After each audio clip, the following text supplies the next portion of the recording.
ইয়া আইয়ুহাল মুদাসসির কুম ফাআনজির, হে আমার কম্বল পরা চাদর পরা বন্ধু, শুয়ে পড়লেন, কুম ওঠেন, ফাআনজির আমার বান্দাদেরকে ভয় দেখান, জাহান্নামের ভয়, কবরের ভয়, আখিরাতের ভয়, পরকালের ভয়। অর্থাৎ আপনি ঘুমায় গেলে হবে না বন্ধু, আমার কোটি কোটি বান্দা আমাকে চেনে না, আখিরাত চেনে না, পরকাল চেনে না, নিজেদের দায়িত্ব কর্তব্য কিছুই বুঝে না। আমার এত বান্দা নাফরমানের দিকে ছুটছে, জাহান্নামের দিকে। আপনি তাদেরকে ফেরান, আপনি তাদেরকে ফেরান। নবী সাল্লাল্লাহু আলাইহি সাল্লাম এইভাবে আল্লাহ তাআলা কঠোর মেহনত, কঠোর পরিশ্রম করার জন্য বলছেন। কোন অবস্থাতে আপনি নড়বেন না, আপনার দায়িত্ব। আল্লাহ নবী সাল্লাল্লাহু আলাইহি সাল্লাম বলছেন, মক্কাবাসী সমস্ত দমক, হুমকি, প্রলোভনের মুখেও দাঁড়িয়ে নবীজি বলছেন, ওয়াল্লাহি লা ওয়াদা'তুম শামসা ফি ইয়ামিনি ওয়াল কামারা ফি ইয়াসারি ওয়া আমারতুম আন আতরুকা হাদিহি দাওয়া লান তাতরুকা। আল্লাহর কসম, মক্কাবাসী, যদি তোমরা আমার ডান হাতে সূর্য এনে দাও এবং বাম হাতে যদি চাঁদও এনে দাও, আর তবুও যদি বলো আমাকে আমার এই দাওয়াত, আমার এই মিশন, মানুষকে আল্লাহর দিকে ফেরাবার এই ফিকির, জাহান্নাম থেকে বাঁচাবার এই ফিকির, এটা ছেড়ে দিতে যদি বলো, আল্লাহর কসম আমি ছাড়ব না। লান আতরুকা, আমি কখনোই এটা ছাড়ব না। হাত্তা উনাফিযহা, এটা হয় জমিনে বাস্তবায়ন হবে, অথবা আমার মৃত্যু হবে। হয় আমি মরবো, আর নয়তো আল্লাহর জমিন, আল্লাহর দ্বীন, কালেমা, আমার বান্দাদের উম্মতের এই মেহনত আমি করেই যাই। তাহলে এই জন্য বললাম, হযরত একটা দামি কথাই মাত্র বলছেন, এক কথায়, যে পরিস্থিতি যত বৃষ্টি মুখরই হোক, কিন্তু কোনো মানুষ তো তার লাশের দাফন থামে না। বললেন না এখন তো আজীব উদাহরণ দিচ্ছেন, এক উদাহরণেই আমাদের উপর অনেক বড় বোঝা, ভারী দায়িত্ব বুঝাইছেন। যে অর্থাৎ আমার আখিরাতের ফিকির প্রতিকূল পরিস্থিতিতেও আমাকে বন্ধ করা যাবে না। আজকে বৃষ্টি, আজকে নামাজ পড়তাম না, আজকে শরীরটা ভালো না, এই জন্য আল্লাহকে ডাকবো না, এটা তো কোনো কথা না, এটা তো কোনো কথা। বরং মুমিন হার হালাতে, সুখে কিংবা দুঃখে, আনন্দ কিংবা বেদনায়, রাতে কিংবা দিনে, একাকী কিংবা প্রকাশ্যে, সর্বাবস্থায় আমাদের জিন্দেগি শুধুই আল্লাহর জন্য, আমাদের শুধুই জিন্দেগি বন্দেগীর জন্য। আল্লাহ ছাড়া আমাদের অন্য কেউই নাই, আল্লাহ ছাড়া আমাদের জিন্দেগির কোনো মাকসাদ নেই। ওয়াল্লাযীনা আমানু আশাদ্দু হুব্বান লিল্লাহ, আল্লাহ বলেন যারা ঈমানদার মুমিন তাদের সবচেয়ে বেশি ভালোবাসা আল্লাহর। প্রিয় ভাই, কমপক্ষে এই হাতের যে মোবাইল, এগুলো নামা, এই হাতে ধরা যে মোবাইল, এগুলো নামায় ভালো, এমনি শুনলে ভালো, এটা দিল জমায় না, মনোযোগ তৈরি হয় না, নিজের দিলে কিছু ঢোকে না, মোবাইলেই ঢুকে যায়, দিলে কিছু হয় না। এই জন্য হাতে ধরে মোবাইলটা নামায়, এমনি শুনলে ভালো, আমাদের চেহারার দিকে তাকায়। রাত অনেক হয়েছে, এই জন্য খুব লম্বা করা ইচ্ছা থাকলেও কোনো সুযোগ নেই। এই জন্য আমি বললাম, আমাদের এই কথাটা প্রথম মনে রাখতে হবে যে আলহামদুলিল্লাহ, এই বৃষ্টিমুখর পরিবেশেও আপনারা যারা কোরবানি করে আসছে, নওজোয়ান ভাই, তোমরা যারা মেহনত করে হিম্মত করে আসছো, আয়োজন হয়েছে, আল্লাহ তাআলা এই সমস্ত আমরা যারা আসলেন, আপনারা, আল্লাহ আপনাদেরকে সর্বোচ্চ উত্তম বিনিময় দেন। যেটা আমার হযরত দোয়া করলেন, আমিও দোয়া করি। বাস্তবিক অর্থেই হযরত নিজেই বললেন, নওজোয়ান আসলেই সম্ভাবনাময়। কোরআন কারীমের মধ্যে আল্লাহ তাআলা বলেন, ইন্নাহুম ফিতয়াতুন আমানু বিরাব্বিহিম ওয়া জিদনাহুম হুদা। আসহাবে কাহফের 7 জন যুবক, আল্লাহ বলেন এই যুবকরা আমি আল্লাহর উপরে ঈমান এনেছিল, তো তাদের পরবর্তী হেদায়েতের পুরাটা রাস্তা আমি আল্লাহই বৃদ্ধি করে দিয়েছি। বাকি পথ আমি মঞ্জিল, বাকি সমস্ত কিছু আমি আল্লাহ তাআলাই বাড়িয়ে দিলাম। তাদের হিম্মত, তাদের সাহস সবকিছুই আমি আল্লাহ বৃদ্ধি করে দিলাম। ওয়ারাবাতনা আলা কুলুবিহিম, আল্লাহ বলেন ঈমানকে আমি আল্লাহ তাদের অন্তরে কলিজার মধ্যে শক্ত রশি দিয়া বাইধা দিলাম। ওয়ারাবাতনা, আমি ঈমান বেঁধে দিছি, বেঁধে যে পৃথিবী যদি উল্টেও যায়, পাহাড় যদি ধসেও যায়, আসমান যদি ভেঙেও যায়, আমার এই যুবক আসহাবে কাহাফের ঈমানদার, আল্লাহ বলেন আমি এমন শক্ত করে তাদের ঈমান কলিজার মধ্যে বেঁধে দিয়েছি, এই ঈমান আর নড়বে না। ইয ক্বালু ফাকালু রাব্বুনা রাব্বুস সামাওয়াতি ওয়াল আরদ লান নাদ'ু মিন দুনিহি ইলাহা লাকাদ কুলনা ইযান শাতা। আল্লাহ তাআলা বলেন আমার এই যুবকরা বাদশা এবং জনগণের সামনে দাঁড়িয়ে বলছে আমাদের রব শুধুই একজন, সাত আসমান ও জমিনের যিনি রব সেই তিনি আমাদের রব, তাকে ছাড়া আমরা কাউকে ডাকবো না। তুমি যতই মূর্তি পূজার কথা বলো, প্রতিমা পূজার কথা বলো, আমরা ডাকবো না অন্য কাউকে। যদি আল্লাহকে ভিন্ন কাউকে ডাকি, এটা হবে আমাদের জন্য অনেক বড় অন্যায়।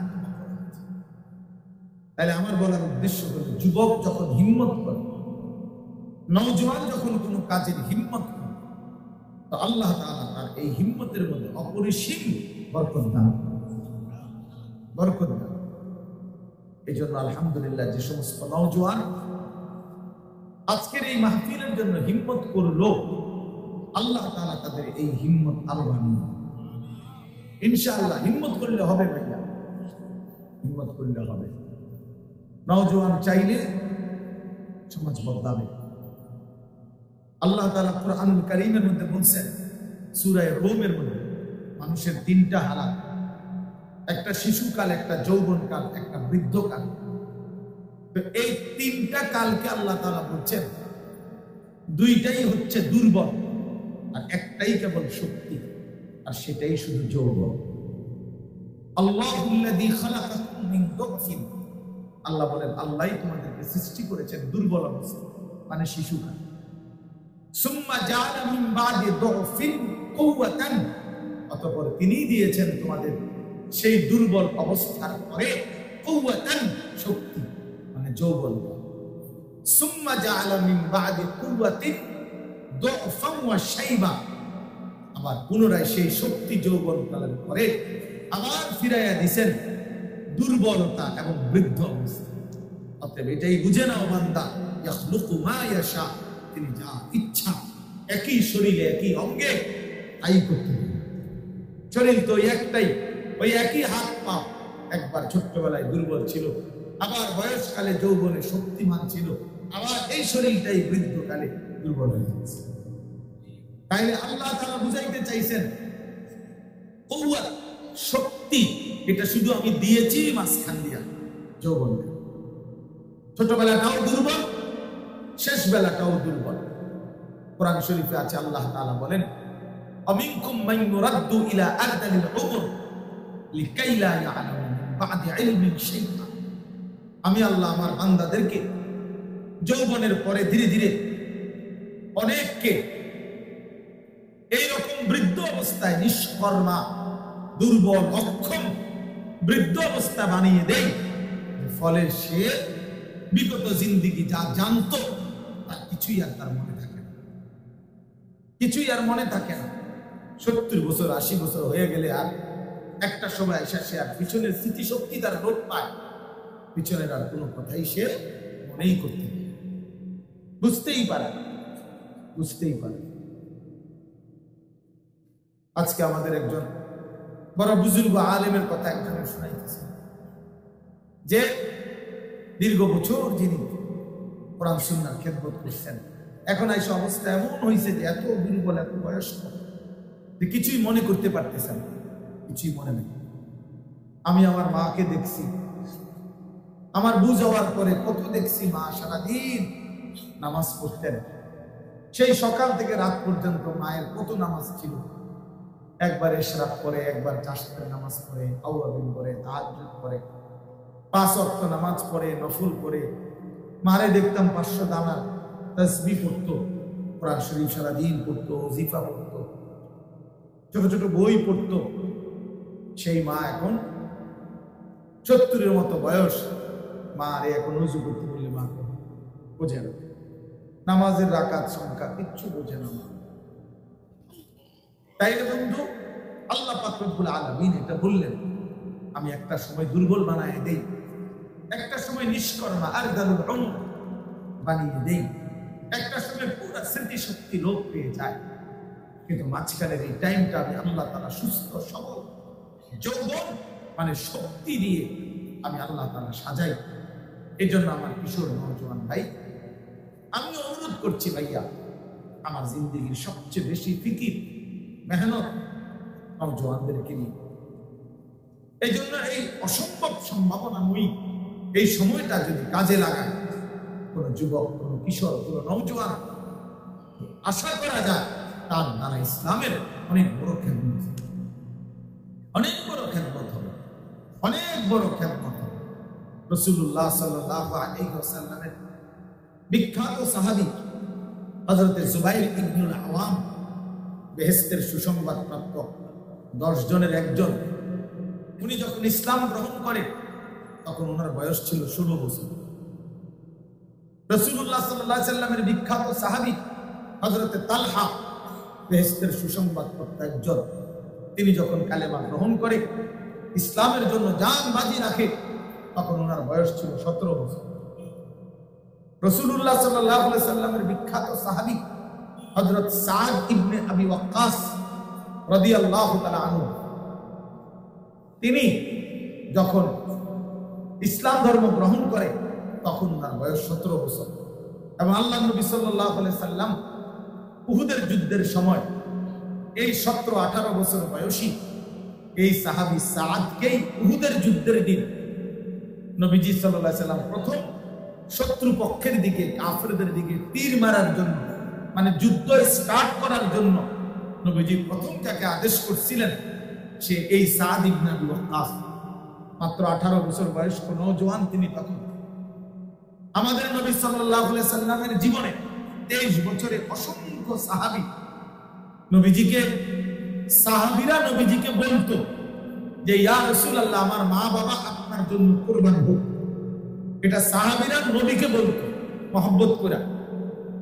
কিন্তু আমাদের নবী সাল্লাল্লাহু আলাইহি সাল্লাম 23 বছরে জীবনে একবার শুধু একজন সাহাবীকেই বলছে যে তোমার জন্য আমি মুহাম্মদের মা বাপ কুরবান হোক। সেইটা হলো এই সাদ ইবনে আবি ওয়াক্কাস। এই 18 বছর বয়সে উহুদের যুদ্ধের দিন যখন ওনাকে বলছে তীর মারতে, এই কথাটা বলতে গিয়ে নবীজি বলছে ইরমি সাদ ফিদাকা আবি ওয়া উম্মি, সাদ দুশমনের দিকে প্রথম তীর তুমি মারো, আমি মুহাম্মদের মা বাপ তোমার জন্য কুরবান করব। এজন্য আমরা কিতাবে পড়ছি যুবকের জন্যই আল্লাহ নবী সাল্লাল্লাহু আলাইহি ওয়াসাল্লাম জীবনে একবারই এক নওজোয়ানের জন্যই নবীজি বলছেন আমি মুহাম্মদের মা বাপ তোমার জন্য কুরবান।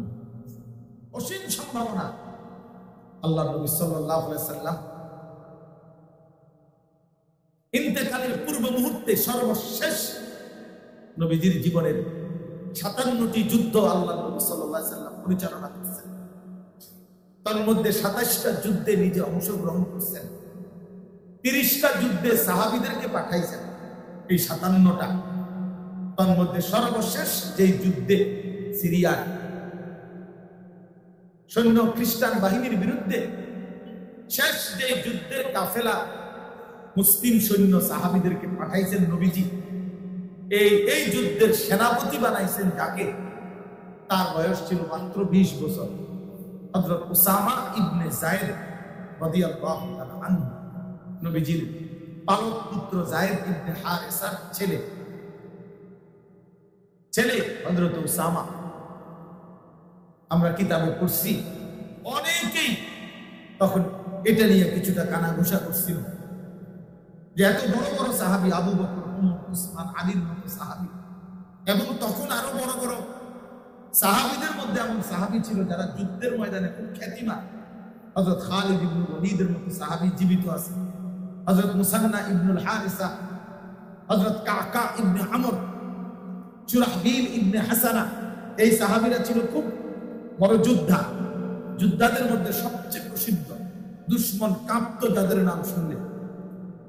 এইরকম বড় বড় সাহাবীরা সব জীবিত, ওনারা আছেন এখানে। কিন্তু আল্লাহ নবী সাল্লাল্লাহু আলাইহি সাল্লাম বললেন, উসামাকে সেনাপতি বানাইলেন। এই 20 বছরের যুবকের মাথায় প্রথম নবীজি শেষ আখেরি যুদ্ধের পাগড়ি, যুদ্ধের পতাকা, ইসলামের পতাকা আল্লাহ নবী 20 বছরের এই নওজোয়ানের হাতে তুলে দিয়ে নবী সাল্লাল্লাহু আলাইহি সাল্লাম যেন বুঝাইয়া দিলেন, আগামী কিয়ামত পর্যন্ত নওজোয়ান, আমি মুহাম্মদ আরবি তোমাদের হাতে আমার 23 বছরের মেহনতের পতাকা উঠায় দিব। আগামীর ইসলাম পৃথিবীর দিক দিগন্তে তোমরা পৌঁছায়। এই জন্য যুবকের হাতে আল্লাহ নবী সাল্লাল্লাহু আলাইহি সাল্লাম তার শেষ পতাকা তুলে দিয়েছেন। এই জন্য এই যে কয়জন নওজোয়ান ভাই আছো, প্রিয় ভাই, এটা মনে রাখবে, তোমার জিম্মাদারি বেশি, তোমার ফিকির বেশি। কারণ আল্লাহ তাআলা তোমার শরীরে সক্ষমতা দিয়েছেন।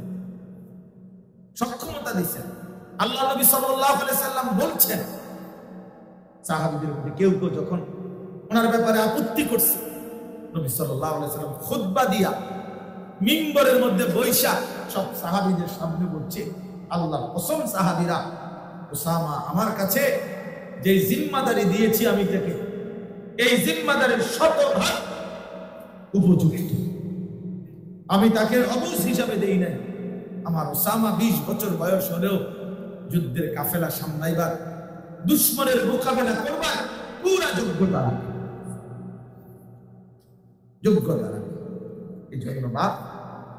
এই জন্য এটা মনে রাখে। প্রথম আয়োজন দেখে আমি বললাম, অর্থাৎ এই যুব সমাজ, আমার হযরত আশা ব্যক্ত করছেন যে এই নওজোয়ানরা সুন্দর হলে, গুছাইলে একটা সমাজের মানুষ আরামসে থাকবে, নিরাপদে থাকবে। চুরি, ডাকাতি, জিনা, ব্যভিচার, মদ, জুয়া, দুর্নীতি, লুণ্ঠন, চাঁদাবাজি, ছিনতাই, রাহাজানি, মারামারি, হানাহানি, মানুষের জান মালের নিরাপত্তা লঙ্ঘন হওয়া, এটা কমে আসবে যদি কোনো মহল্লার, কোনো সমাজের, কোনো অঞ্চলের যুবকরা যদি দিনদার হয়। এই জন্য ইনশাআল্লাহ এই এলাকার যে সমস্ত যুবকরা আজকে এই মাহফিল সাজাইলেন, আমরা আপনাদেরকে আশাবাদ ব্যক্ত করি, নওজোয়ান ভাই তোমরা ইনশাআল্লাহ হযরত ওয়ালা দামাত বারাকাতুহুর সাথে বারবার মাশওয়ারা করে ওনার কাছে বসো, বসে মাশওয়ারা করো যে হযরত আমরা আর কি করতে পারি, আর কি হইতে পারে, আরো কি কর্মসূচি নেওয়া যায়। একটি মাহফিল যথেষ্ট না, একটি মাহফিল যথেষ্ট না। মানুষের পরিবর্তনের জন্য ধারাবাহিক উদ্যোগ নিতে হবে। ওয়াদাক্কির, আল্লাহ নবীজিকে বলছে ওয়াদাক্কির, এই শব্দের অর্থ হচ্ছে বন্ধু আপনি আমার কথাগুলো বারবার দোহরাইবেন, বাবে তাফঈল, এটা বারবার বোঝা। অর্থ হলো আপনি আমার এই কথাগুলো, কবরের কথা, আখিরাতের কথা, পরকালের কথা, জান্নাত জাহান্নামের কথা আপনি বারবার বলবেন। ফাইন্না যিকরা তানফাউল মুমিনিন, যতবারই বলবেন প্রতিবারই ইমানদারের উপকার।